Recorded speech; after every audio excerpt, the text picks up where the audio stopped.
سوال کیا جاتا ہے کہ علی بھائی نے کہا تھا کہ جو دیوبندی بریلوی جو ہیں یہ جب تک بابوں کو نہیں نہ چھوڑیں گے، طلاق دیں گے، تب تک یا چشتی تھانوی پہ فتوے نہیں لگائیں گے، تب تک قادیانیوں سے یہ مناظرہ نہیں جیت سکتے۔ اور حال ہی میں جو ہم دیکھ رہے ہیں، تو اس پر سوال کیا جاتا ہے کہ بھئی اگر ایسا ہوتا تو پھر 1974 کی اسمبلی میں قادیانیوں سے کیسے جیت گئی یہ سارے علماء مناظرے؟ وہاں پہ بھی تو یہ سب چیزیں پیش ہوئی تھی۔ میں نے وہ ساری اسمبلی کی کاروائی پڑھی sir, and I read it, I took 2 months in reading it. اور ایک ایک جو ریفرنس دیا گیا تھا، ایک ایک ریفرنس جہاں سے یحییٰ بختیار صاحب پیش کر رہے تھے، وہ ٹریس کیا۔ ٹو مائی اٹر سرپرائز، یحییٰ بختیار صاحب نے جو اکثر ریفرنسز دیے تھے، اکثر یا بھاری تعداد، میرے پاس پرسنٹیج نہیں ہے، وہ ان جگہوں پہ ایگزسٹ ہی نہیں کر رہے تھے۔ Those were factitious references. یہ وہ ہی کرتے ہیں، دن رات ہوتا ہے۔ یحییٰ بختیار بے وقوف آدمی تھا، بالکل جاہل، اور اس کو تو جو نیچے لکھ کے دے دیا وہ اس نے کہہ دیا۔ یہ تو مذہبی بحثیں ہیں نا، تو ہمیشہ سے چلتی آئی ہیں، ان میں کوئی نہیں، لیکن جو ریفرنسز تھے اس میں اکثر جگہ پہ تو وہ بات ہی نہیں ہوتی تھی جو وہ کہہ رہے تھے۔ Quite possible. اور کئی بار اسمبلی میں یہ پوائنٹ آؤٹ کیا گیا، even speaker last temper many Times, آپ تو وہاں تھے، انہوں نے کئی بار پوائنٹ آؤٹ کیا کہ اب ریفرنس ٹھیک کریں، they had a librarian to their assistant, still the references one after the other, for 2 months I was just looking for the ارے ریفرنس۔ بابا وہ کارروائی ساری فکٹیشیس تھی، یہ اسمبلی کی کاروائی ساری فکٹیشیس تھی۔ فیصلہ پہلے سے ہوا ہوا تھا کیا کرنا ہے۔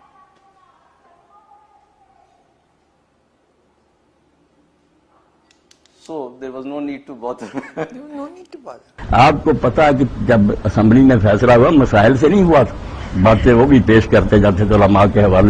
7 ستمبر سن 1974 دی شام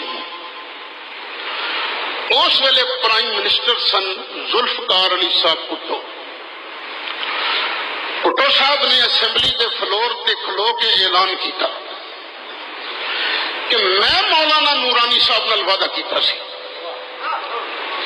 کہ اسی 7 ستمبر دی شام نو قادیانیاں نو غیر مسلم اقلیت قرار دیاں گے، تے اج اسی وہ وعدہ پورا کر رہے ہیں۔ پوری پیپلز پارٹی مولانا نورانی دی قرارداد دی حمایت وچ ووٹ پا رہی ہے۔ وہ جو میں نے بات کہنی تھی نا، تو ایک دن مرزا ناصر صاحب اتنا بڑا پلندہ اٹھا کے لائے، تو انہوں نے کہا کہ مسٹر اسپیکر گزارش یہ ہے کہ یہ دیکھیں، یہ ریکارڈ ہے، چھپا ہوا ہے، کتابیں ہیں، اشتہار ہیں، پمفلٹ ہیں، شیعہ کہتے ہیں سنی کافر ہیں، سنی کہتے ہیں شیعہ کافر ہیں، دیوبندی کہتے ہیں بریلوی کافر ہیں، بریلوی کہتے ہیں دیوبندی کافر ہیں، قائلین حیات کہتے ہیں کہ منکرین حیات کافر ہیں، اور منکرین حیات کہتے ہیں کہ قائلین حیات کافر ہیں۔ انہوں نے کہا جی ان مولویوں کو تو عادت ہے حضرت، یہ ایک دوسرے کو کافر کہتے رہتے، ہمیں بھی کہہ دیا تو کیا ہو گیا، یہ کوئی مسئلہ نہیں ہے، ان کو عادت پڑ گئی ہے۔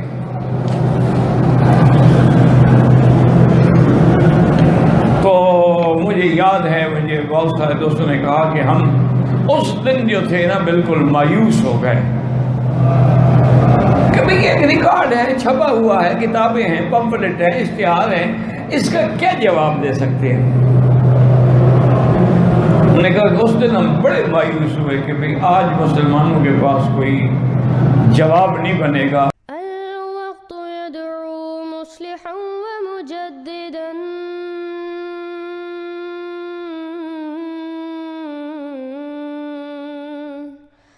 فرنوا بنظر طاهر وجنان۔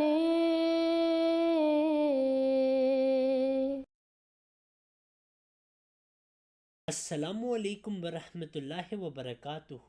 حضرت محمد صلی اللہ علیہ وسلم کا واضح فتویٰ ہے کہ اگر کوئی مسلمان دوسرے مسلمان کو کافر کہے تو ان میں سے ایک ضرور کافر ہے۔ یہ جو مدثر صاحب ہیں یہ دیوبندی ہیں، لیکن کہتے ہیں کہ احمد رضا خان سچا مسلمان تھا، لیکن احمد رضا خان نے تو کہا قاسم ننوتوی، اشرف علی تھانوی، رشید احمد گنگوئی اور خلیل احمد سہارنپوری سب کافر ہیں. ان کے کفر میں جو شک کرے وہ بھی کافر، اور دیوبندیت بھی کفر ہے، اور تمام دیوبندی کافر ہیں، دائرہ اسلام سے خارج ہیں. لیکن مدثر صاحب کہتے ہیں کہ احمد رضا خان سچا مسلمان ہے.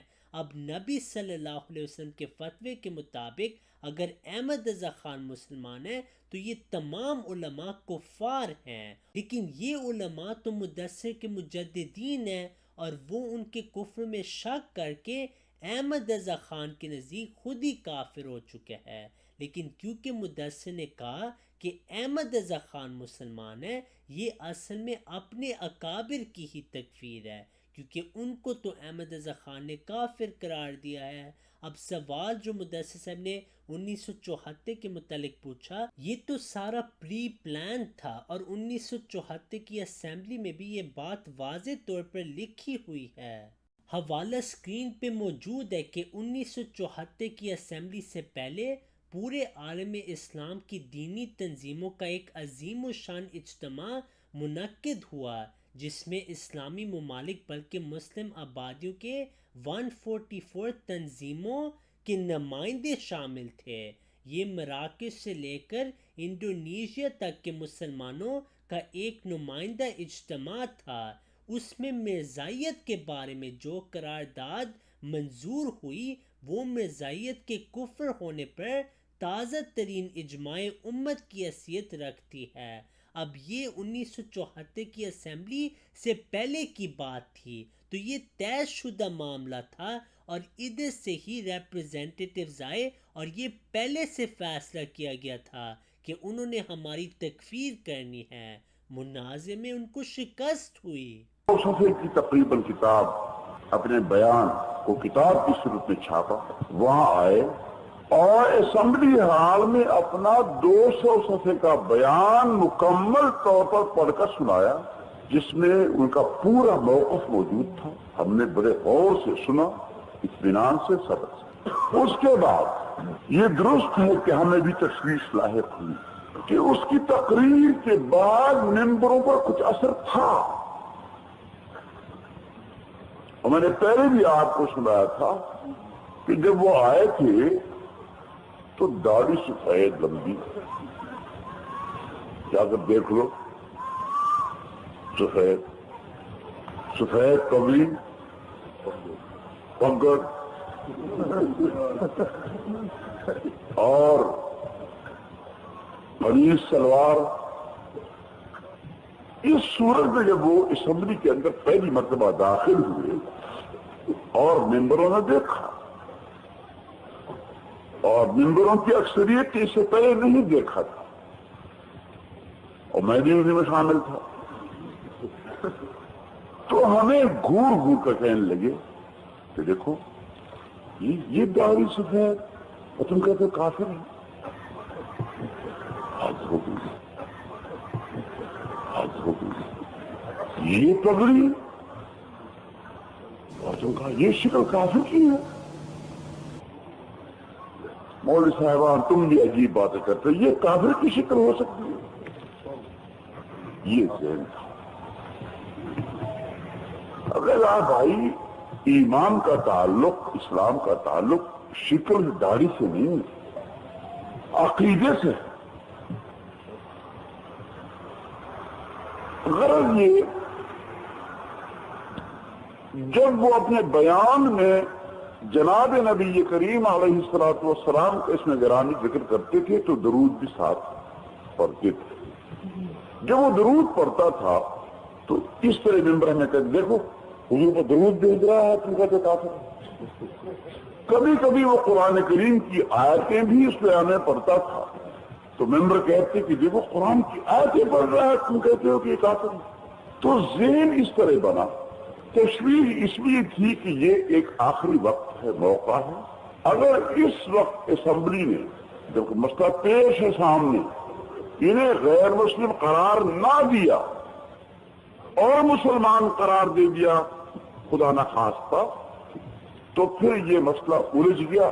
میں نے چنوٹی صاحب سے خود کہا براہ راست، میں نے کہا چنوٹی صاحب آپ جانتے ہیں کہ آپ کے عالم ہیں قاسم نانوتوی جنہوں نے ختم نبوت کے معنی میں تحریف کی، اور یہ بات اہل سنت آپ کے ریکارڈ پر رہنی چاہیے، میں جو بات آپ کے سامنے عرض کر رہا ہوں یہ اسمبلی کے ریکارڈ پر موجود ہے کہ جب 1973 میں بھٹو صاحب نے کھلی بات کروائی اسمبلی کے اندر، مرزا ناصر احمد کو بلایا، یہ طاہر احمد سے پہلے جو ان کا خلیفہ تھا، 73 کی اسمبلی میں بلایا، باقاعدہ الگ ان کے لیے اس میں کٹہرا بنایا گیا اسمبلی کے اندر، ممبر تو نہیں تھا نا، اس کٹہرا بنایا کہ یہاں کھڑے ہو کر بات کرے گا وہ، تو مرزا ناصر احمد کو صفائی کا موقع دیا کہ وہ آیا باقاعدہ، مرزا ناصر احمد نے پتہ ہے کیا سوال اٹھایا، سناؤں آپ کو، یہ باقاعدہ قومی اسمبلی کے ریکارڈ میں آج بھی موجود ہے، آپ دیکھ سکتے ہیں 73 اسمبلی کا جو ریکارڈ ہے اس میں موجود ہے۔ ناصر احمد نے کہا کہ ختم نبوت کے معنی میں جو ہم تعبیر کرتے ہیں تو کافر ہے، یعنی معنی بدلتے ہیں۔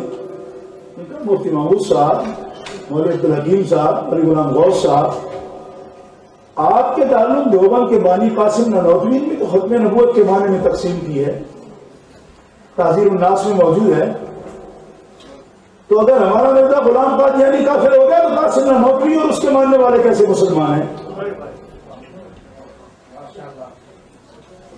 یہ باقاعدہ، اور یہاں بھی یہی بات آج سے 1.5 مہینہ پہلے جب اخبار میں ایک مراسلہ میں نے پڑھا ہے قادیانی کا، اس نے بھی اس بات کو کوٹ کی، باقاعدہ لکھا اس نے۔ اب مفتی محمود آپ جانتی، 2 فضل الرحمان ہو کے ایک مفتی محمود بنتے تھے ان کا پر،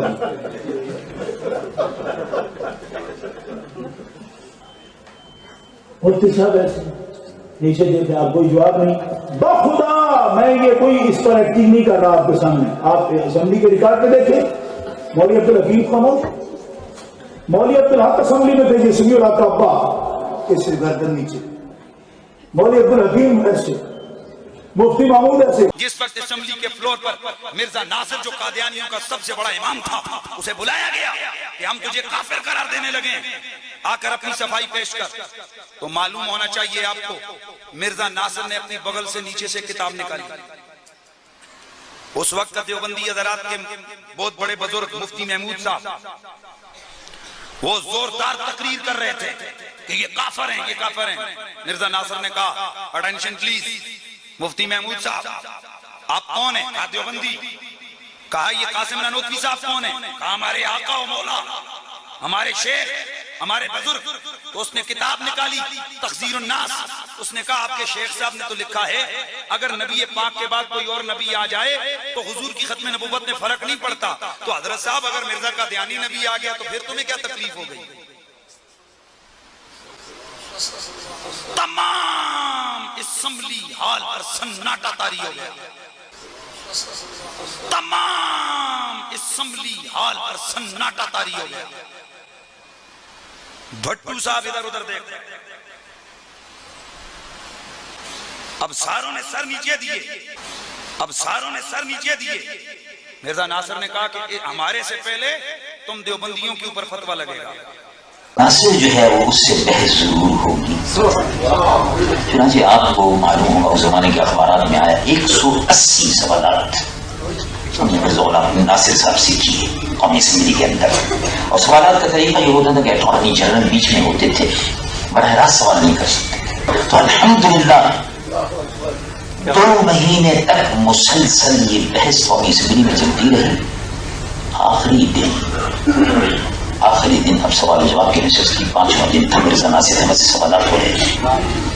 ایک مسئلہ اور آیا، انہوں نے کہا کہ آپ جو بحث کر رہے ہیں کہ کوئی نبی تشریعی نہیں، زلدی نہیں، فلاں نہیں، فلاں نہیں، مولوی محمد قاسم نانوتوی بانی دارالعلوم دیوبند نے لکھا، بانی دارالعلوم نے اس سے سوال کیا کہ ان علماء سے آپ پوچھیے، کیونکہ وہ بڑھ بڑھ کے سوالات ہمارے آ رہے تھے، ان علماء سے آپ پوچھیے کہ محمد قاسم نانوتوی صاحب نے تحذیر الناس میں لکھا کہ اگر حضور کو نور صلی اللہ علیہ وسلم کے بعد کوئی نبی آ جاتا ہے اس حضور کی خاتمیت میں کوئی فرق نہیں آتا، اگر مگر۔